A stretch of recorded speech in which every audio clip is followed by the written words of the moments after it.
ଦେଖୁନାହିଁ ମୁଁ କୌଣସି ଖବର, ଦେଖୁନାହିଁ ମୁଁ କୌଣସି ଖବର, ନା ପଢ଼ୁଛି କୌଣସି ସମାଚାର।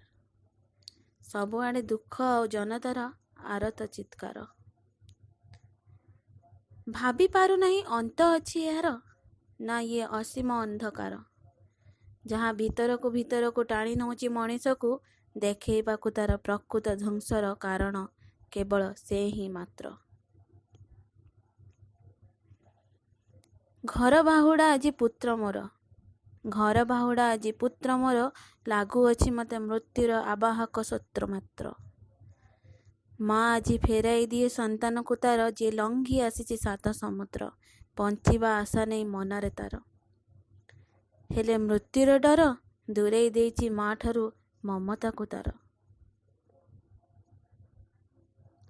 ଏ କି ଅଦ୍ଭୁତ ଚିତ୍ର ଏ ଧରାପୃଷ୍ଠର, ଏ କି ଅଦ୍ଭୁତ ଚିତ୍ର ଏ ଧରାପୃଷ୍ଠର, ପୃଥିବୀ ଫେରି ପାଇଛି ସବୁଜିମାକୁ ତାର। ଜଳରାଶି ଆଜି ପୁଣି ସ୍ୱଚ୍ଛ, ଜଳରାଶି ଆଜି ପୁଣି ସ୍ୱଚ୍ଛ ଏ ଆକାଶ, ନୀଳ ରଙ୍ଗରେ ଆବୃତ, ବାୟୁ ବି ଆଜି ନିର୍ମଳ। ମଡ଼ର୍ଣ୍ଣାଇଜେସନରୁ ଅନେକ ଦୂର, ମଡ଼ର୍ଣ୍ଣାଇଜେସନରୁ ଅନେକ ଦୂର, ଟିଭି ମୋବାଇଲକୁ କରିନ ପର। ଘରେ କଟେ ଆଜି ସମୟ ଆମର। ବାପା ବୋଉଙ୍କର ସେ ଆଈ ମା ଅମଳ ଗପ ଓ ଗୀତ, ସମୟ କାଟେ ଦେଖି ରାମାୟଣ ଓ ଗୀତା ଭାଗବତ। କିଛି ଭଲ କିଛି ମନ୍ଦ, କିଛି ଭଲ କିଛି ମନ୍ଦ, ଶିକ୍ଷା ଦେଇଯିବ ମନେ ରଖିବ ଏ ସାରା ଜଗତ। ଅତିରୁ ଇତି ହୁଏ ସର୍ବଦା, ଅତିରୁ ଇତି ହୁଏ ସର୍ବଦା, ହୋଇଯାଏ ପୁଣି ସମୂଳେ ନାଶ।